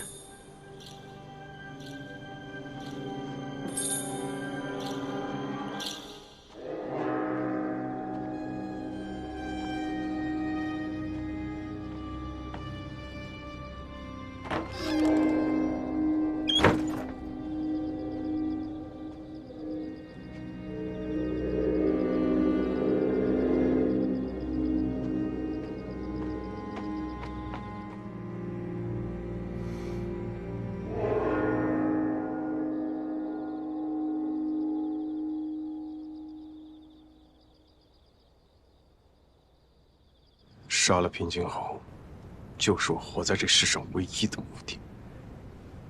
被仇恨蒙住了双眼，是报不了仇的。就算平津侯在你这一计中丧命，你也没有机会再施展第2计、第3计了。恩公的意思是，我要是告诉你，你的仇人不止平津侯一个，还有其他人呢？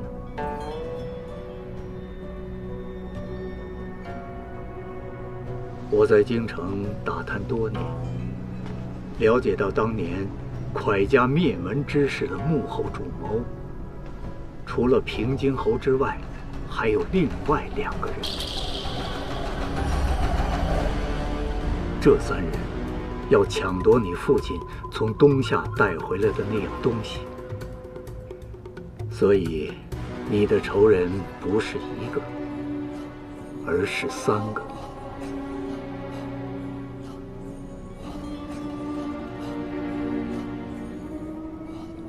恩公，我在平津侯的密室里发现一条铜鱼。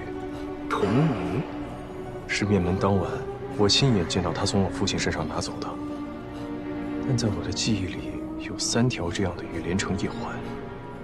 也就是说，有可能是他们3人一人拿走了1条。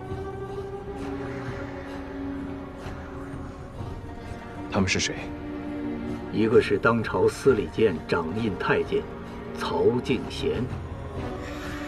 曹敬贤大权在手，自然横行无忌，经常罗织罪名，陷害陈宫，清除朝中政敌，壮大自己的势力。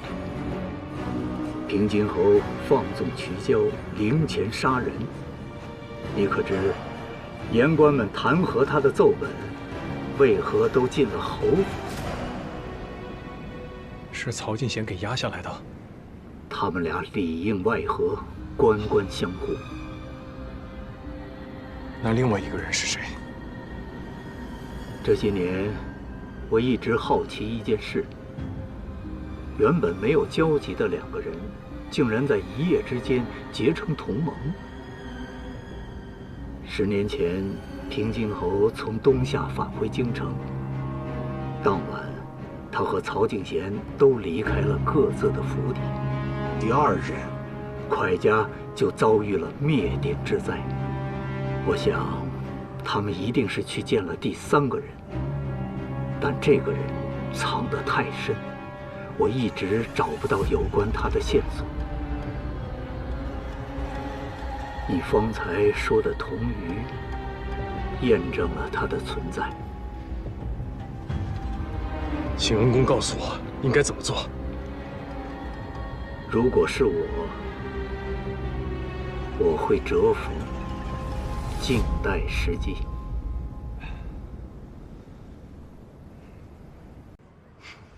在下今日前来，是想请香老板帮在下想想办法，消掉这些谣言。谣言嘛，一阵风不就过去了？风会过去，但事儿不会。流言会留在人们心里，传着传着，人们就会忘记在哪儿听到的这些消息，到最后，都信以为真了。你这么在意啊？我爷说了，要将此事彻查到底。你拿平津侯威胁我？在下可不敢。若香老板心中坦荡，又实在是不愿意帮助在下，那我也只能听天由命了。臧大人可高看我了，我没那么大本事，未必能说得动八公子。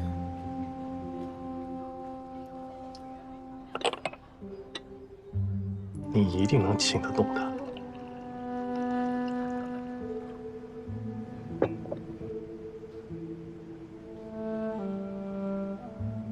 臧海，你要依附权势，大展宏图。这京城里多的是手握实权的贵人，你不去依附他们，为何非要一门心思做平津侯的幕僚？当时他为了太后一事，在找风水先生，便抓走了我。我一介布衣，为了活命，我只能这样做。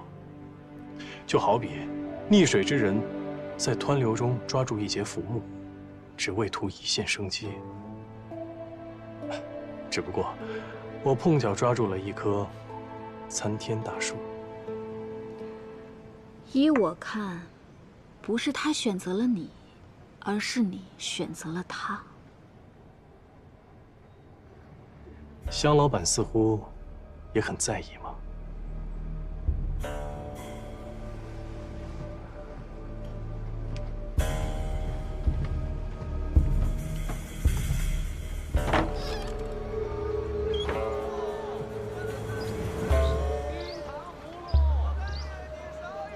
这京城里人情如网，秘密之知，谁和谁有仇，谁和谁有恩，那都是河里的暗礁，看不见也摸不着。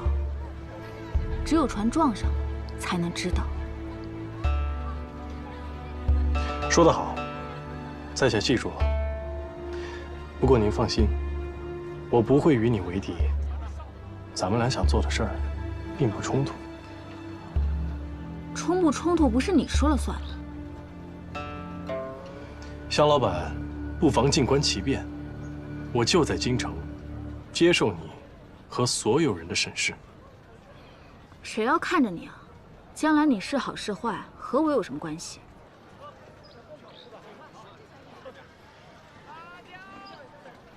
那是东夏商人的摊子。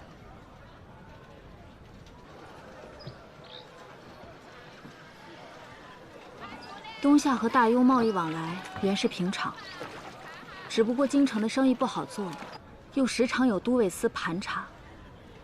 他就像你说的，不知不觉接受了无数双眼睛的审视。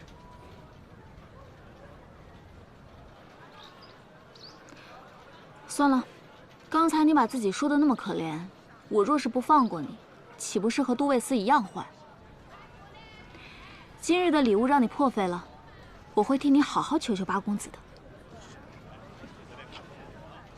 多谢香老板，告辞。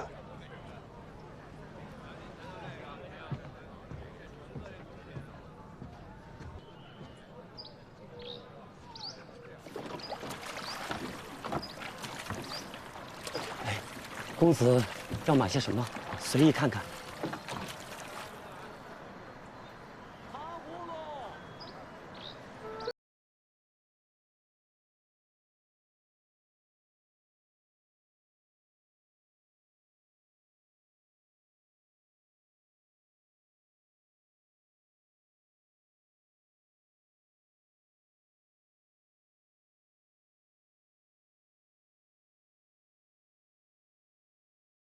谁说的？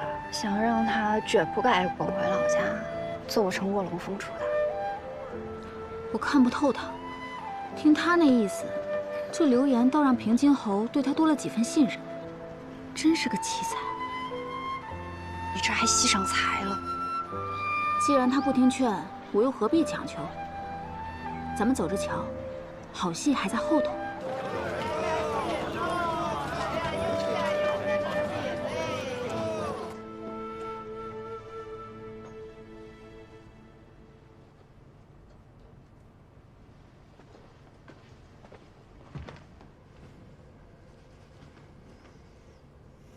师傅，刺杀平津侯这么大的事情也不和我商量，你是翅膀硬了，会擅作主张了。师傅，我错了。我本来是想找您商量的，结果半路被人打晕带走了。等我醒过来，还见到我的师兄关峰，他之前也在侯府做幕僚。啊？哎呀，竟然发生了这么多事情。还好，现在流言已破，平津侯也对你放下了戒心。甄老真是神通广大呀，一个流言就能让你身陷危机。平津侯不能杀了，我要留在侯府继续查第三个人。既然是3个人协同密谋，如果我猜的没错，3个人的身份地位应该是差不多的。不一定，事情过去这么久了，官吏生贬时有发生，肯定会有漏网之鱼呀。哎，权贵、富商，甚至普通老百姓都不能漏掉。是我疏忽了，但这得查到什么时候啊？哎呀，你说平津侯要是直接告诉我们该多好啊，那事情就简单了。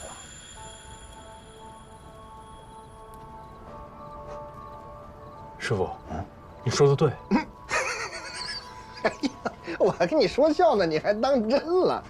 不是，这事儿真的可以让平津侯亲口说出来。但我不能问，哪怕我跟他关系再亲近，一旦我问了，他就会立刻对我起疑心。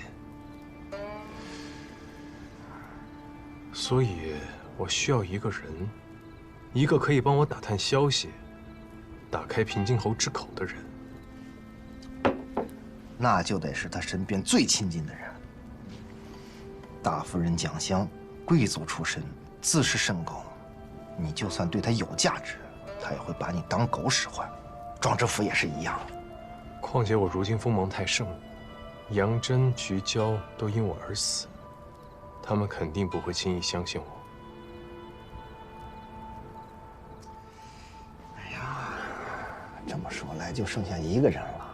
只可惜庄之行太过脓包，不然他真是一个不错的人选。不，他就是最适合的人选。可是京城老百姓都知道他不受平津侯待见，你确定要他？对，我要帮他获得平津侯的宠爱和信任，让他帮我问出那个人。那他凭什么帮你啊？历来历往，为利而已。你拿什么跟他换？让他成为侯府的继承人。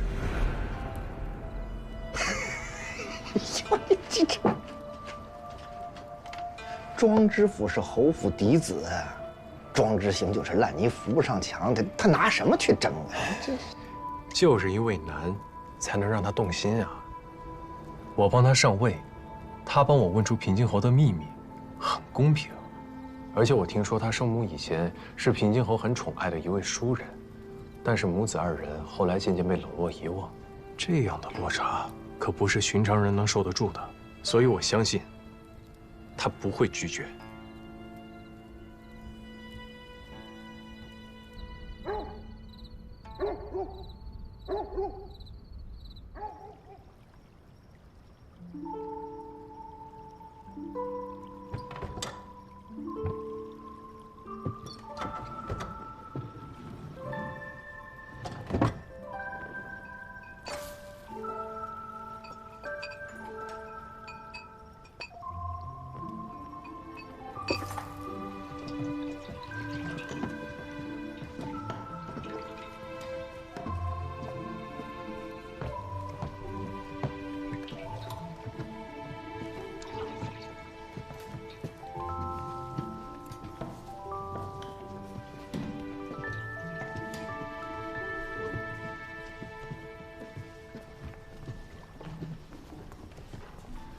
都下去吧。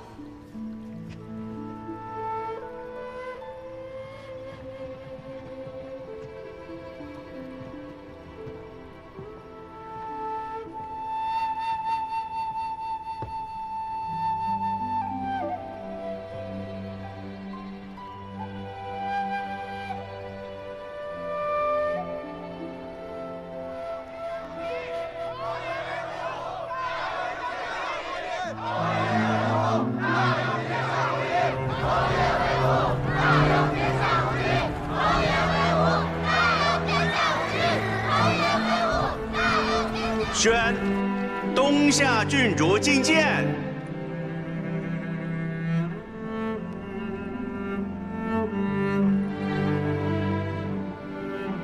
参见陛下，快跪下，快磕头，给陛下磕头。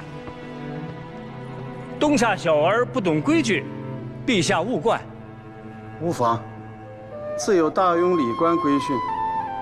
从今往后，她不再是东夏的郡主，朕就封她个柔远公主。奢则家贫，凡为女子，不可因循。一生之计，唯在于勤；一年之计，唯在于春。茶酒清香，有光门户；红日寒山，挽留居住。点烛擎灯，安排卧具，清静相承。跑哪儿去了？仔细找找，真是的。嘿，葛女使，有个小丫头跑进职宫了，有没有看见？好像往那边去了。殿下，你在这里等我，我们去那边找找。是。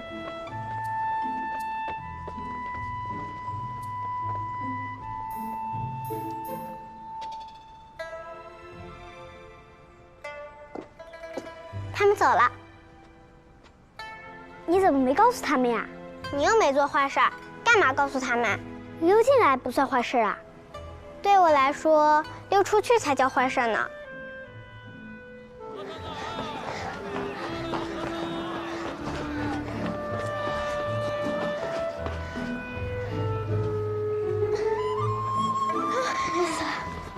我终于一个人出来了。他们管你很严吗？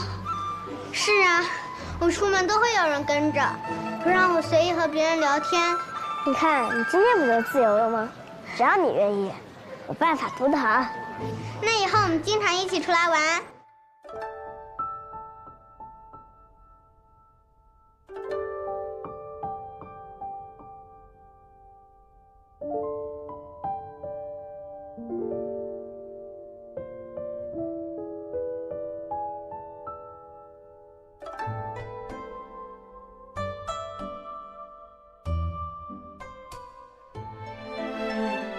就要这个了，那我给你插上。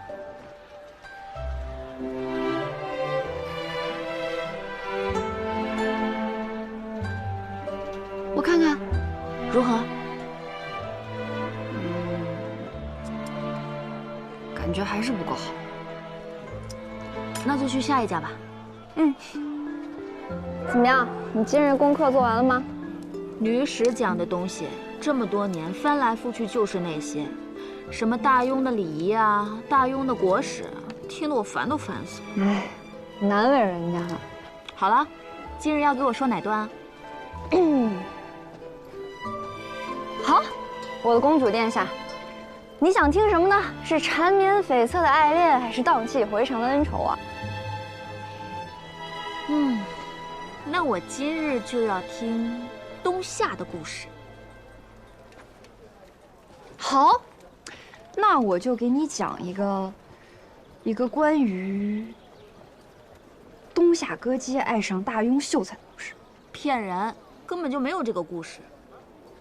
那我又没有去过东夏，我能编出来都已经是神通广大了。除非有朝一日你能带我去东夏看。怎么啦？又想家了？没有。有想过将来吗？我想过，不过我还没太想好。但是我知道，我不喜欢做那些女工，我也不喜欢看那些我爹让我看的书，枯燥极了。我呢，就喜欢整日坐在街头巷尾，听人们茶余饭后讲些闲言碎语，然后再把它们编成故事。要是再配上影戏，那就再好不过了。你说书。再加上影戏，肯定会有很多人给你捧场的。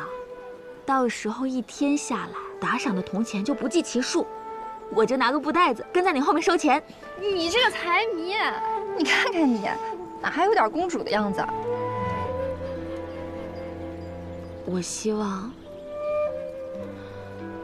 我希望有一天，我们东夏的孩子也能吃上冰糖葫芦，东夏的百姓也能和大庸的百姓一样富足。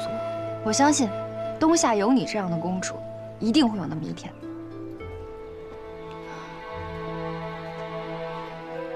可是我现在被困在这京城里，什么也做不了。我这个公主又有什么用呢？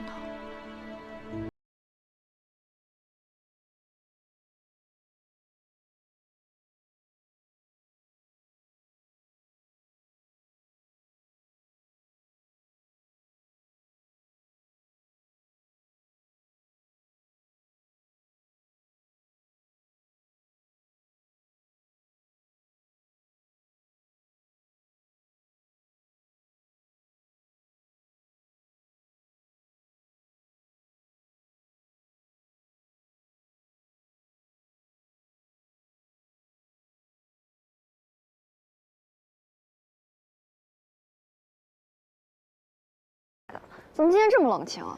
因为还没开业啊。啊，你看，这陈楼怎么改成枕楼了？陈楼经营不善，亏了不少钱，现在被我给低价盘下来了。皇上也已经答应我了，从此以后，这枕楼就由我来经营。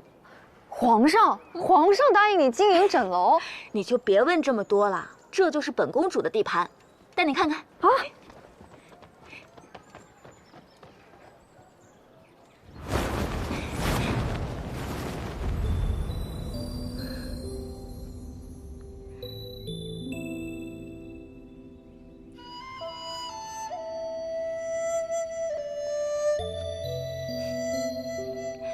你之前不是和我说想要一个戏台子，给更多的人讲故事？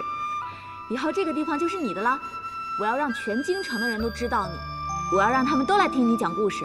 而我呢，就像之前说的那样，跟在你后面收钱。你放心，我一定让你赚得盆满钵满。其实你说的对，既来之则安之。既然我没有办法离开大庸，那就趁我还在京城的时候多做一些事情。我要让那些流离失所、无家可归之人，多一个遮风避雨的地方。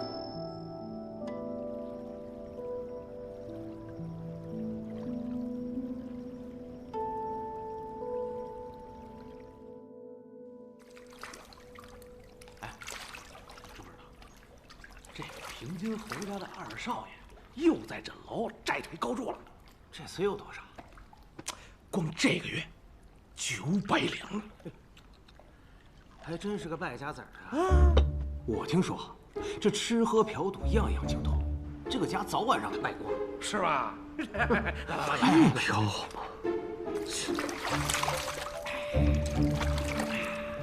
这平津侯什么人物？他的大儿子庄知府，年纪轻轻啊，就做了工部侍郎。那你说这侯府怎么生出这么个不成器的小儿子呀？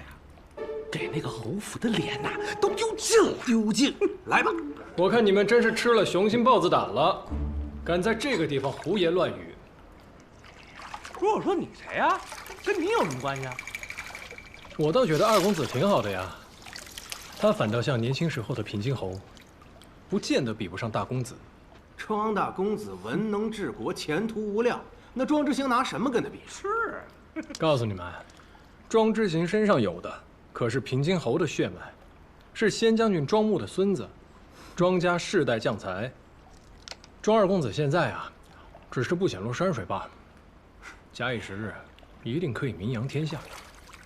就他，兄弟，你太会说教了你。来，